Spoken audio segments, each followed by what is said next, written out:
Civilizations are like stories written onto landscapes and bones of living people. The bigger the story, the more patterns you begin to recognize across time and space. In this film, we will chase those patterns through rivers and ruins, through inscriptions and markets. We will discover both the shared blueprint and the surprising variations that made each civilization uniquely human. Defining what we mean by civilization matters because precision changes everything we claim. Most definitions cluster around agriculture, urban life, centralized authority, and systems of record keeping or writing. These four features are not magic ingredients, but recurring institutions that allowed larger human groups to coordinate and store knowledge. Throughout these scenes, we will see how those institutions appeared again and again, and how their variations shaped outcomes. Agriculture is the quiet revolution at the heart of almost every civilization story. When humans tamed grains and animals, they invented surplus, and surplus reconfigured social possibilities across generations. Surplus food allowed some people to do things other than farm, creating artisans, priests, and rulers who concentrated knowledge and power. The transition from foraging to farming also produced new vulnerabilities, embedding societies in fragile ecological systems that later shaped history. Cities functioned as laboratories where surplus, specialization, and hierarchy mixed into new forms of social life. Urban centers became marketplaces, ritual centers, bureaucratic hubs, and theaters of state power in every major early civilization. Once cities aggregated people and resources, they created feedback loops of innovation and inequality, which amplified both technological progress and social stratification. The contours of those cities, their walls, streets, and public monuments, tell us how priorities and fears differed from place to place. Writing was the technology that turned memory into material, allowing rules, debts, and ideas to outlive any single person.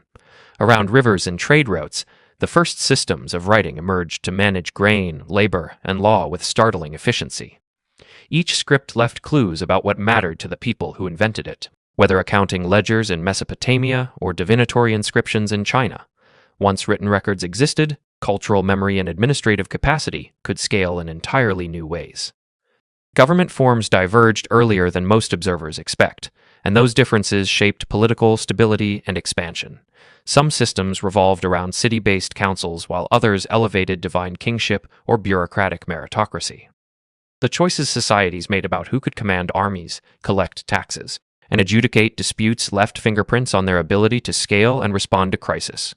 Political innovations were responses to circumstance as much as expressions of ideology or ambition. Social organization, from family networks to class divisions, determined who benefited from progress and who bore its risks.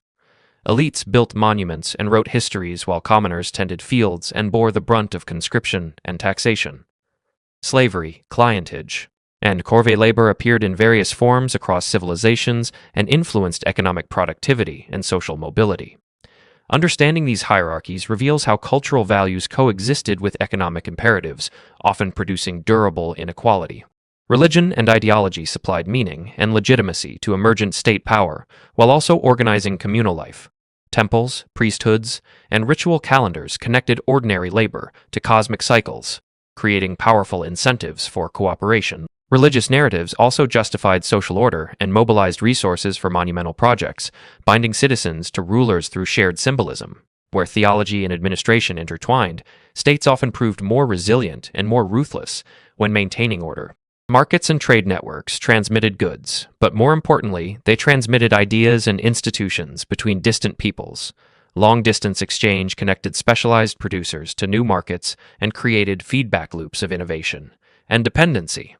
Trade also introduced diplomatic interaction and cultural borrowing, from pottery styles to religious motifs, building webs of interdependence across continents. Economic integration could stabilize relationships, but also produce vulnerabilities when supply lines or climates shifted unpredictably.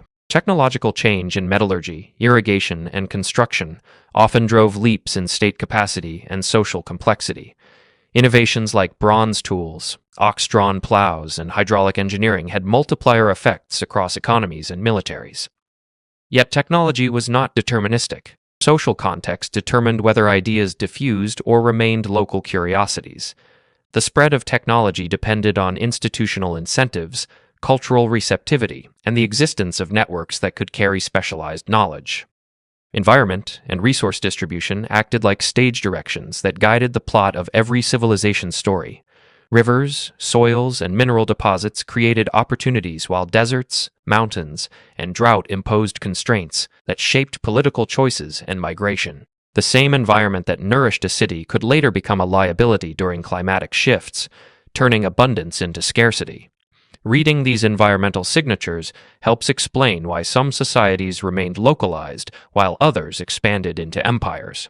When environments changed unexpectedly, societies responded in varied and revealing ways rather than following a single script.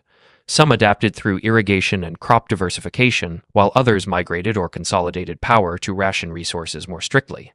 Collapse is not a single event, but a process that mixes environmental stress, political failure, and social fragmentation. Comparing case studies shows that institutional flexibility often determined whether communities survived or fragmented under pressure.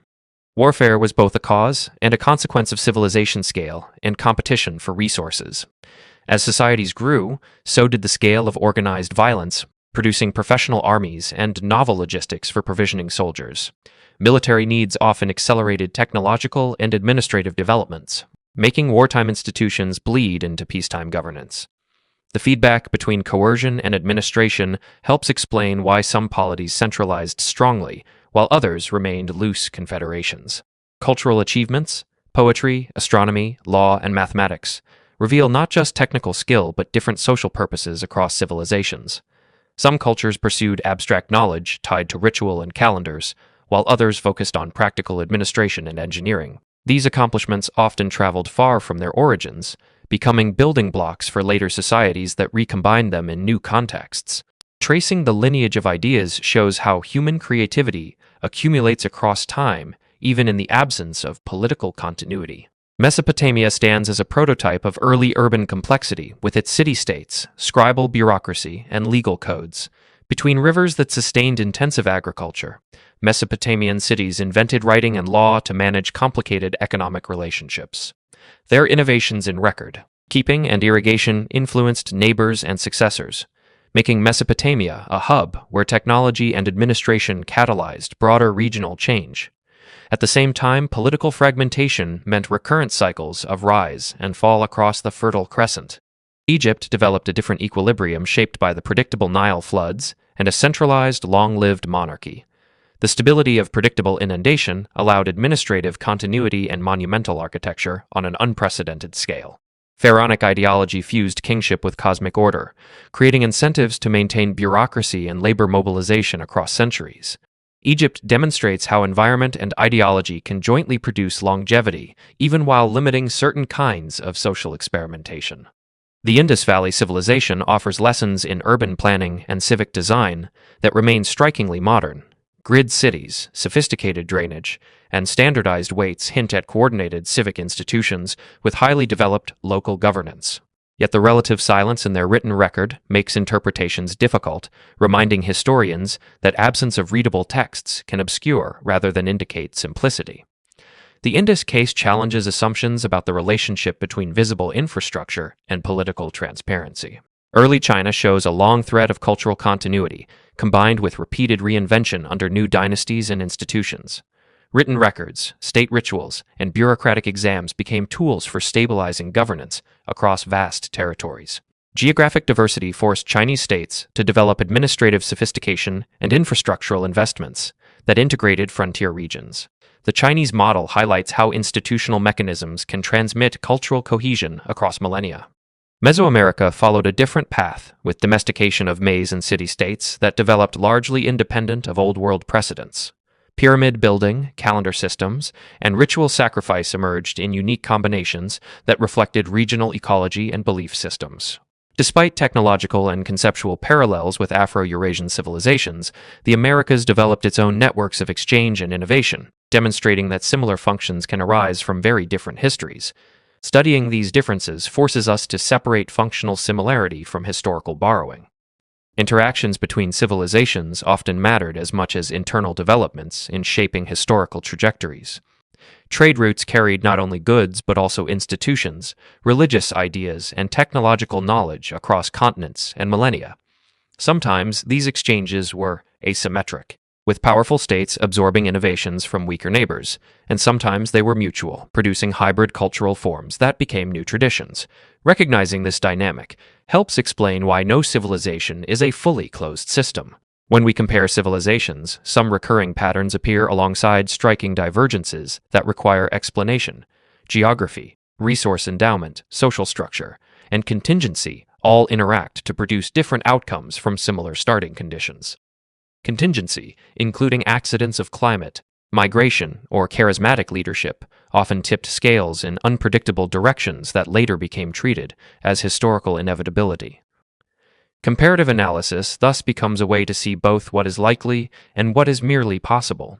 Studying ancient civilizations gives us practical lessons in resilience, adaptation, and the fragility of complex systems.